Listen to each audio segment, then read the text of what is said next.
What is the purpose of pain? The first step in attempting to understand this significant question might be to analyze the factors.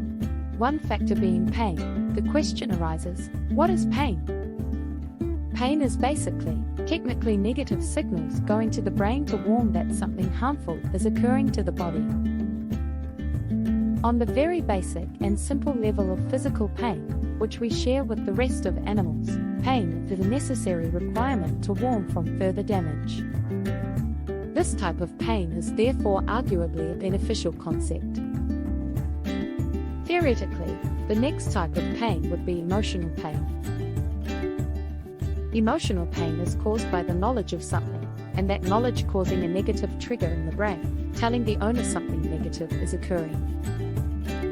In the case of animals, this negative trigger would most commonly be caused by separation from a typically necessary co-animal.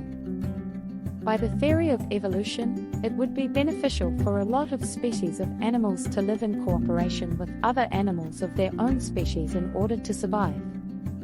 Examples might be young animals being near their mother, to be provided food in defense, or a male and female staying together to cooperate in this role for their offspring. Or pack animals being with their pack to gain advantages on acquiring food and or defending. Since these relationships between animals would be beneficial, they would develop a negative trigger when separation occurs.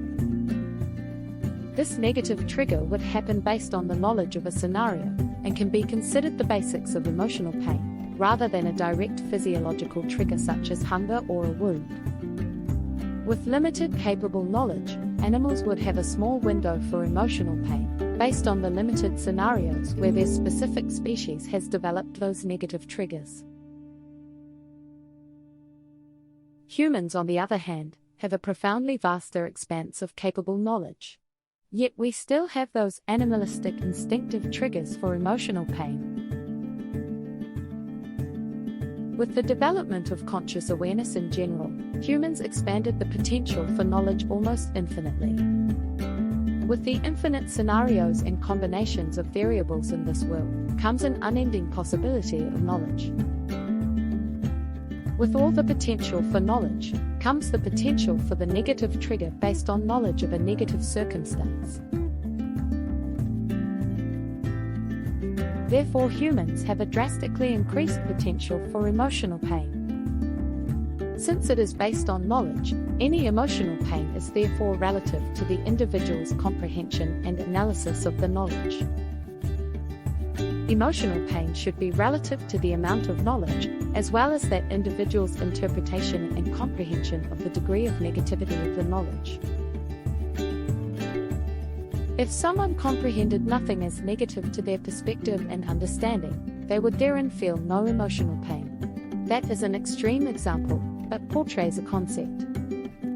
With the capabilities of analysis, processing, and understanding, humans theoretically have the potential ability to determine that any given circumstance is less negative. This opens the window of potential to use this capability to our advantage, while keeping in mind the basics of pain does have its benefits, and there is a purpose of pain.